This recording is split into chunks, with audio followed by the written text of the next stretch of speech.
Hello students, I am Harshala Date, Senior Lecturer of Department of Computer Engineering SHIP.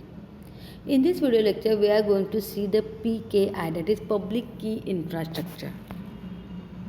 The unit outcomes of this topic is describe the given component of PKI, that is Public Key Infrastructure. The learning outcomes are public key infrastructure, components of PKI, that is public key infrastructure, public key certificate, digital certificate, that is. The second component is CA, that is certificate authority. The third component is RA, that is registration authority. Then fourth component is the CMS, that is certificate management system. Also, we are going to see the X.509 certificate and X.509 version 3 certificate format. This certificate is commonly used. Let us start with the PKI, Public Key Infrastructure. A public key infrastructure is a set of rules, policies, hardware, software and procedure needed to create, manage, distribute, use, store and revoke digital certificate and manage public key encryption. PKI provides assurance of public key.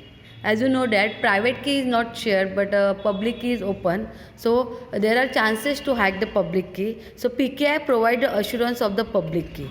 It provides a identification of the public key and their distribution. The anatomy of the PKI comprises of the following component. PKI that is public key certificate, also known as the digital certificate.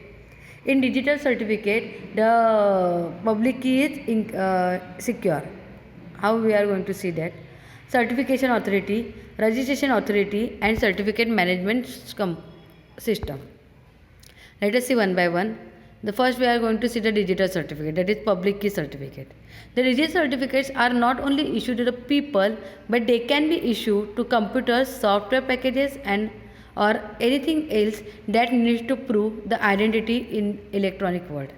The digital certificates are based on the ITU standards X.509 which defines a standard certificate format for public key certificate and certification validation. Hence, digital certificates are sometimes also referred as the X.509 certificate. Now, you can see that in diagram how digital certificates are generated. So, client first created a key pair of public and private key using private key store and send all the information to the CSR, that is certificate signing request to CA. It makes the certificate signing request and submitted it to the CA. So CA is the one who assures that the public key is actually belong to that client. So it verified this and issue the X.509 certificate to client which has the public key of the client. The next component is the CA, that is certificate authority. The CA issues the certificate to client and assists the other user to verify the certificate. CA takes the responsibility for identifying correctly the identity of the client, asking for the certificate to be issued and ensure that the information contained within the certificate is correct and digitally sign it. The key function of the CA are as follow. First, generating the key pair. The CA may generate the key pair independently or jointly with the client. The second function is issuing the digital certificate. The CA could be thought of the PKI equivalent of the passport agency. CA issues the certificate after the client provides the credential to confirm his identity. CA then signs and the certificate to prevent the modification of the detail contained in the certificate. The third function is publishing the certificate. The CA needs to publish the certificate so that user can find them. There are two ways to achieving this. One is to publish the certificate in equivalent of the electronic telephone directory, or other is to send your certificate out of those people you think might need it by one means or another. The fourth function is the verifying the certificate. CA makes its public key available in environment to assist the verification of his signature on client digital certificate. The last function is the revocation of certificate. At times, CA revokes the certificate issued due to some reason such as compromise of private key by user or loss of trust in the client. After revocation, CA maintains the list of revoked certificate that is available to the environment. There are typically 4 classes of the certificate. The class 1 certificate, these certificates can be easily acquired by supplying email ID only. The class 2, which is higher than the class 1, this certificate require additional personal information to be supplied to the CA. The class 3 certificate, these certificates can only be purchased after checks have been made about the requester's identity.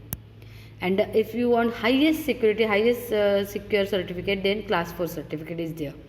They may be used by the government or financial organization needing a very high level of the trust. The next component, now we are going to see the hierarchy of CA.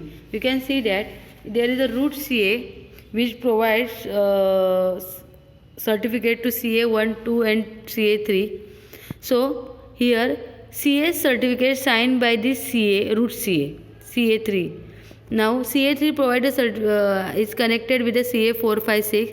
So CA certificate signed by the CA 3. CA 6 certificate is signed by the CA 3. And CA 3 certificate is signed by the CA, root CA. The certification issued by the CA 6 is going to the program verifying the certificate. So the program which verifies the certificate, which checks whether it is signed by the CA 6, then it checks whether CA 6 certificate is signed by the CA 3, and it goes to upward whether CA 3 is signed by the root CA or not. So this is what the hierarchy of the CA. The next component of PKI is the RA, Registration Authority. CA may use a third party RA to perform the necessary checks on the personal or company requesting the certificate to confirm their identity. So whenever CA want to check the identity of any client or user, it uses this RA as a third party.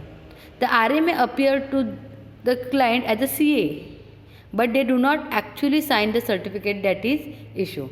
So whatever, if any user want the certificate, register certificate, it first send a request to RA, and RA sends the request to CA, and then CA issues the certificate to user. The last component is certificate management system. It is a management system through which certificates are published, temporarily or permanently suspended, renewed or revoked. Certificate management system do not normally delete the certificate because it may be necessary to prove their status at point in time, perhaps for legal reason. A CA along with associated RA runs certificate management system to be able to track their responsibility and liabilities. Now we are going to see the X.509 certificate. It is a part of CCIT X.500 Directory Service Standard, which distributes the server maintaining the user information database. It defines the framework for the authentication service. It also defines the authentication protocol also. This certificate uses the RSA algorithm and hash function for the digital signature. X.509 certificates are widely used, and current version 3 is called as the X.509 version 3. So this is the X.509 certificate. You can see that how this certificate is generated. Unsigned certificate contains the user ID and user public key. This user ID and user public key, we are going to apply the hashing, and hash code is generated. That hash code is signed with the CS private key to form the signature, so that if it is encrypted with the CS private key, then that hash code only open or decrypted by the CS public key. And this hash code, which is signed by the CS private key, is provided as a signed certificate. So now we are going to see the X.509 certificate format. You can see that the figure shows the format, certificate format. The first field is a version. So version can be either 1, 2 and 3 in version of part. Then second is a parameter is a certificate serial number. It is unique within the CA identity. It is unique within CA. It is identifying the certificate. The next is a signature algorithm identifier. It contains algorithm and the parameters.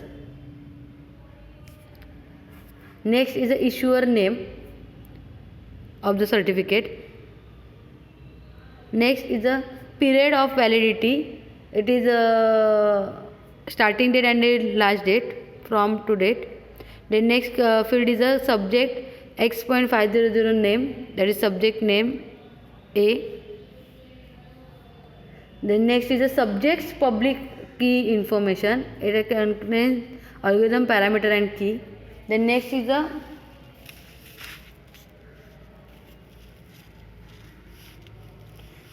the issuer unique identifier. It is unique ID of the issuer. Then subject unique identifier. It is a unique ID of the subject. Then extension, these are the optional thing, extension. And the last parameter is the signature, which also contains the algorithm, parameters and encrypted hash. So these are all the fields of the X.509 certificate. Thank you.